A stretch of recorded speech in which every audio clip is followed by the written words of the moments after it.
Programang ito ay rated SPG, striktong patnubay at gabay ng magulang ang kailangan. Hindi kailanman inaasahan ni Ponggay na ang kanyang paghahanap ng hustisya ay halos ikamatay na niya.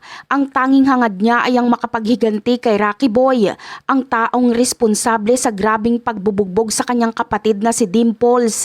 Dahil sa ginawa ni Rocky Boy, si Dimples ay kasalukuyang nag-aagaw buhay sa ospital sa pagnanais ni Ponggay na pagbayarin si Rocky Boy para sa kanyang kalupitan. Siya naman ang napunta sa bingit ng kapahamakan.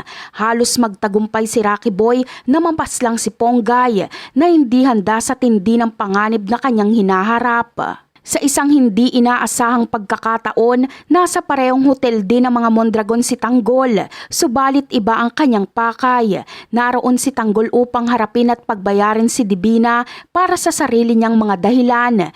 Kung hindi nagkataon na nandoon din si Tanggol para sa kanyang misyon, siguradong trahedya ang kahihinatnan ni Ponggay. Ang presensya ni Tanggol sa lugar na yon ang naging susi para mabigyan ng pag-asa si Ponggay na makaligtas mula sa tiyak na kamatayan sa mga kamay ni Rocky Boy. Habang nasa gitna ng panganib, buong lakas na sumigaw si Ponggay para humingi ng tulong. Ang kanyang desperadong sigaw ay narinig ni Tanggol. Kahit pa ito ay abala sa sarili niyang pakikipagbakbakan. Kalaban ni Tanggol ang asawa ni Divina na si Brando at ang marami nilang mga tauhan. Sa kabila ng sariling gulo, mas pinili muna ni Tanggol na tulungan ang humihingi ng saklolo. Agad niyang pinuntahan ang kinaroroonan ni Ponggay upang iligtas ito. Nang matagumpay na matulungan ni Tanggol si Ponggay, agad itong nakawala mula sa pagkakahawak ni Rocky Boy.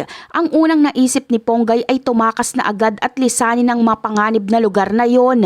Ngunit nakita niya na si Tanggol naman ang nasa alanganin at nangangailangan din ng tulong laban sa mga tauhan ng Mondragon. Dahil dito, nagpasya si Ponggay na wag munang umalis. Nakisali rin siya sa palitan ng putukan para tulungan si Tanggol na makalaban. Matapos ang matinding bakbakan, sabay na nilang tinangkang lisanin ang lugar. Bagamat magkahiwalay sila ng paraan ng pagtakas, ay nagkita pa rin silang muli sa kalsada.